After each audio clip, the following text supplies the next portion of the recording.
It's been a horrible week in Haiti. Lots of violence, lots of fighting going on, and I'm not really sure I know how to tell you about it. Part of the problem is that it feels like Haiti is right now living in two very different realities that are existing at exactly the same time.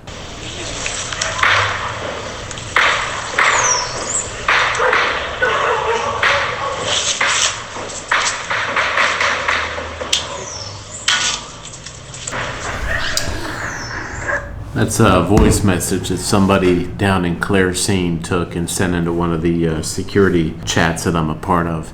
It's been an all-out war down there. And I talked to a friend of mine and I said, "How you doing, man?" He said, "Yeah, we're laying on the ground in the house. I can't leave the house, certainly. Can't even leave one room to go to the next because we don't know where the stray bullets are going to land."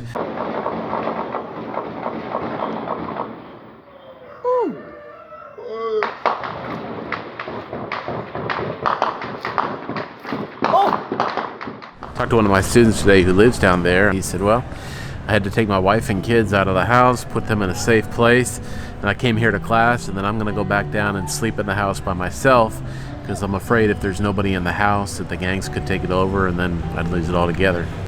He's with me every step and promises he'll always. At the same time on Tuesday, while all of this is happening, we had a faculty meeting here in this room, and it was amazing to see professors just kicking around ideas, thinking about helping to form the character of our students and helping to make sure our students are prepared for the future. The ideas were flowing on Tuesday. Even though all of that was happening down there, this room was filled with hope.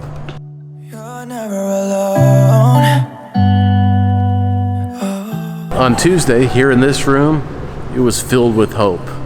5 miles down the road, all hope was gone. And sometimes when I make these videos, I feel like I need to choose one or the other. I was thinking about this the other morning. I was sitting early in the morning. I got up, I had some coffee, I was spending some time in the scriptures, and I looked out the window and I could see a farmer there in the neighborhood out there kind of working in his garden. And I watched him working for a while, and I was thinking about all that was happening just a few miles down the road. And I thought, that's the real Haiti right there. It's the average person who gets up every day and is working hard, doing what they can, trying to provide a better life for their family. That's the real Haiti. It's frustrating because the version of Haiti that you most often see, it's usually the bullets. It's the kidnapping, it's the violence, it's the burning tires. This is CNN Breaking News.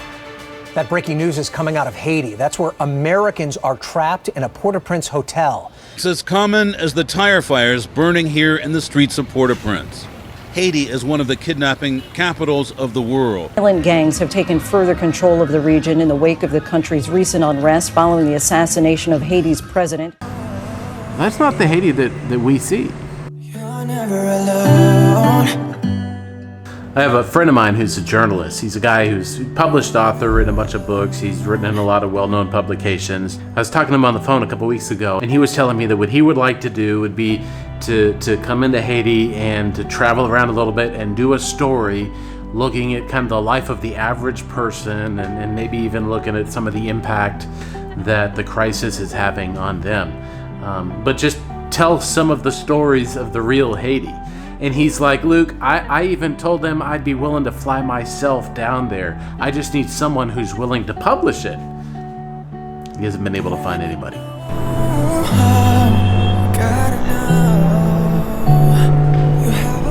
I need to finish this video. Most of this video that you've already seen was actually recorded a week ago. You can tell I've cut my hair since then. When I first started making this video, I was wrestling with how do I tell you the story of what's happening now. And now that I'm coming to the end of it, I'm wrestling with what should you do about it? And I think I've come down to two things. One, when you see Haiti on the news, on CNN, whatever, understand that that is not the total picture. That there are horrifying things happening here, and there are amazingly beautiful things happening here, and they're oftentimes happening at the same exact time, in close proximity to each other. And also that the reality is that the majority of Haitians are caught somewhere in the middle. They're people who are just trying to live their lives, earn a living, provide for their family, and provide a better future for their kids. So that's the first thing. The real Haiti, the Haiti that we see here, is a lot more complex than anything you're ever going to see on the news. The second thing, and this is something where you can become more directly involved. When I pray for Haiti, I pray for peace here. I pray that the evil would be stopped. But one of the things that I pray most often for is for my colleagues. I pray that the light that is shining in them wouldn't burn out, that God would continue to give them the energy and the encouragement they need to keep on pressing on, even when everything around us is blowing up. Right now, we're sitting in this kind of awkward tension of beautiful things happening and horrifying things happening. And the only thing that we can do here right now is to keep on pressing on. Because I'm convinced that the stuff that is happening at the seminary is the stuff that can ultimately change this place. So we're gonna get back to work. I love you guys. Thanks so much for watching this video. We'll see you in the next one. He sees you and knows you. Oh, you